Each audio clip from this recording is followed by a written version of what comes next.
G'day guys, welcome to the channel. Today we're doing Collection Showcase episode 6, and for today's video we're showcasing Derrick's collection. Now, brief background on Derrick.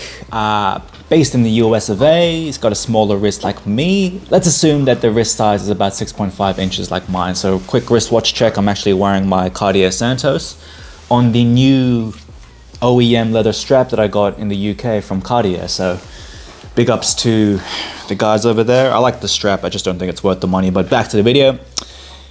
A quick rundown on his collection, starting from the left to right. So first watch we've got is a Seiko SKX 007. It's a beater, the first watch that he bought back in 2010. He's replaced the bezel and has it on a NATO, which isn't bad.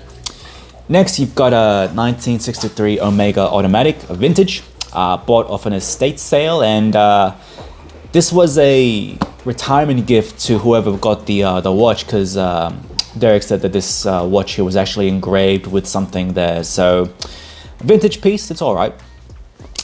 Next, you've got a 1970 Rolex GMT Master 1675.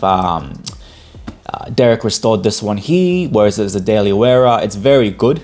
Now, the older Rolexes, the more vintage stuff, it's its own vibe. When you compare the older Rolexes to the newer ones, the old ones do have a bit of charm that's completely different to the new stuff there. So this is your daily, it seems like, and yeah, dig it. Next watch is a 1979 Cartier Santos Curie. Same watchmaker that restored the GMT Master also restored this watch for Derrick here. So another vintage watch. You've got a theme going on here. So really this showcase is more of a vintage collection showcase, in all honesty. So next from there we've got a 1950s Lord Elgin manual watch, which was a gift to you from an old doctor. And you mentioned that this feels the Cartier tank itch. Fair enough. Next is a 1965 Rolex Oyster Date 6694, which was a gift from your sister, and that's been passed down within the family. So this is a keeper, again another vintage watch.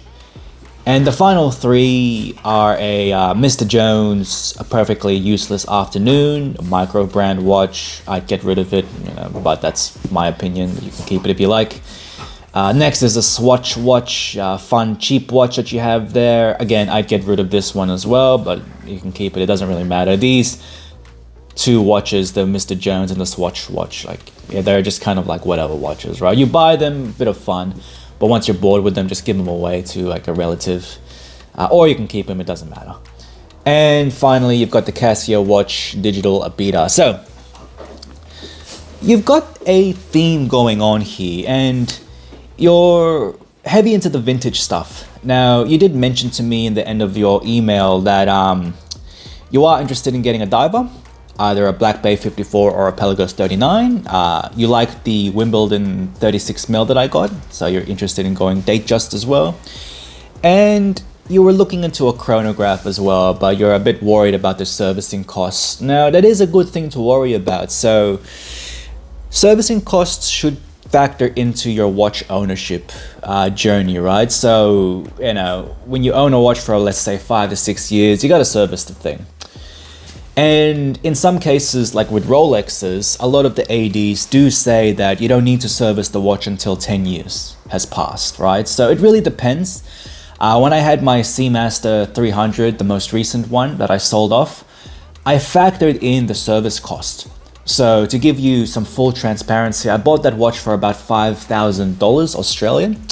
I ended up selling it for about like $5,000 as well. However, it was due for a service. So if I kept it, I would still have to incorporate the service cost, right? So a service is about $1,000. It also needed a new crystal because it was scratched up due to the AR coating on the front. However, $5,000, if I would have kept it, I'd had to spend that extra money. And at that time, I didn't want to spend that extra money.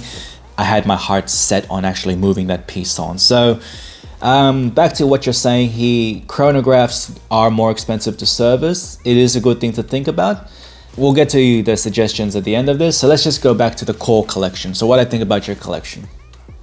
So collection, it's very vintage inspired. There is a core collection that I believe that's he. So the core collection being your Rolex GMT Master, that's your daily GMT.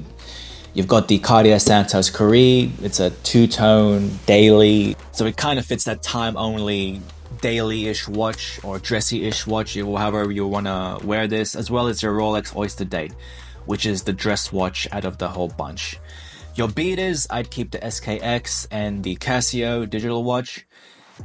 In terms of the Omega Automatic, I'd keep that as well, just to have an alternative dress watch. So your 6-piece feed right here that I would keep are the Rolex GMT, the Cartier Santos, the Rolex Oyster Date, the SKX, the Casio watch, and the Omega.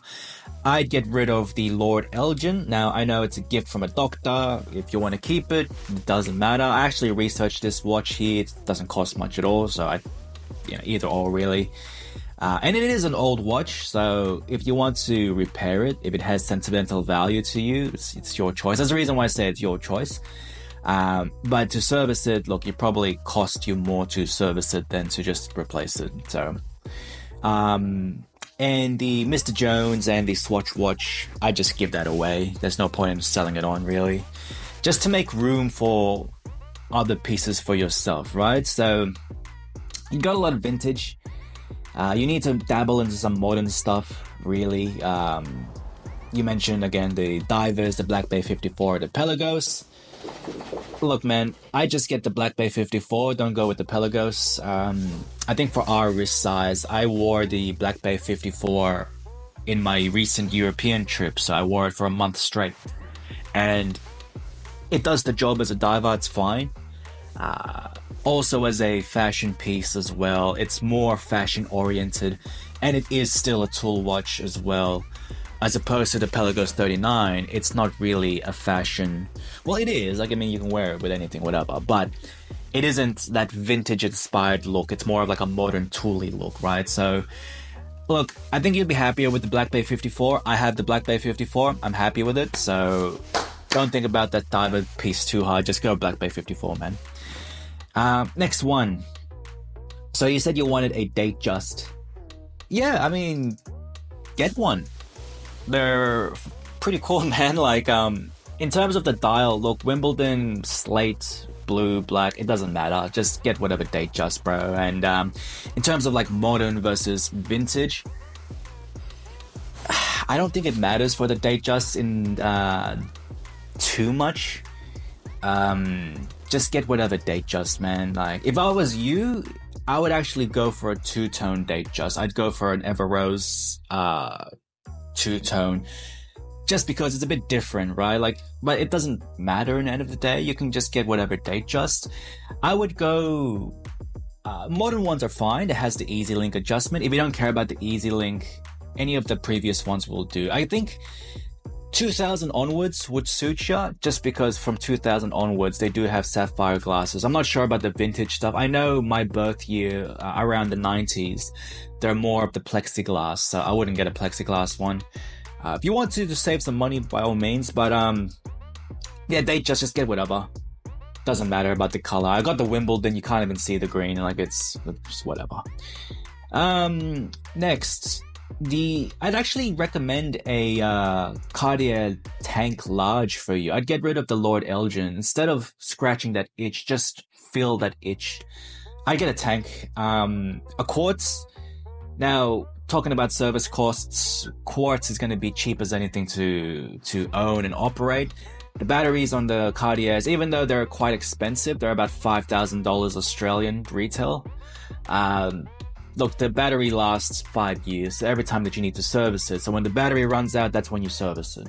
And the servicing cost is like close to nothing. It's a couple $100, right? So if you want a cheaper alternative, a Longines Dolce Vita, I've actually fallen in love a little bit with the Longines, because in Italy, it's a big brand over there, right? And the Dolce Vita is marketed a lot in Italy, and I see it everywhere.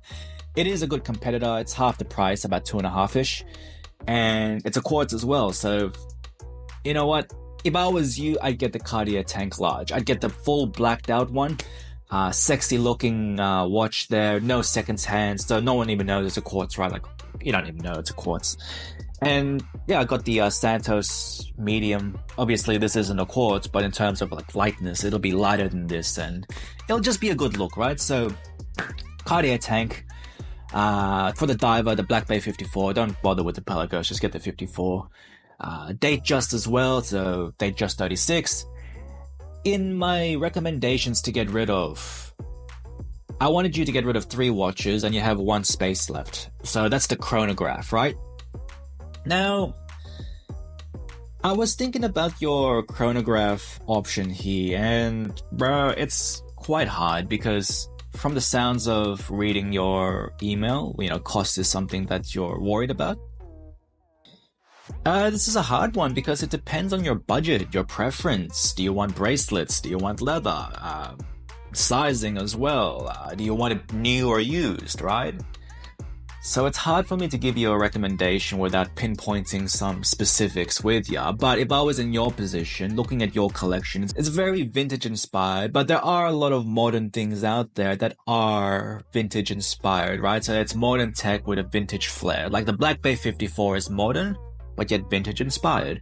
The tank, it's classic design. The Datejust is a classic design. So with keeping that theme for a chronograph, I want to keep it to a classic design. And my recommendation to you is actually the Tag Heuer Glass Box Carrera. So the 39mm, pick your color, doesn't matter. You've got blue, you've got green, you've got white, black, whatever. It's a vintage inspired modern interpretation that could be dressed up and dressed down. Its size is manageable at 39 mils. It's about 46 lug to lug. So for our wrist, it'll actually fit us. You can get a bracelet on it, but it does come stock on a leather strap. But I mean, leather's fine. Like looking at your collection, I don't think it matters too much if you get bracelet or leather. You can get the bracelet, as I mentioned. Retail is about 9,000 Australian, so that's the problem that we have, right? It is expensive. Don't know if you want to spend 9 grand on a tag. I would personally get this watch. I'd probably try for a discount, but it's expensive.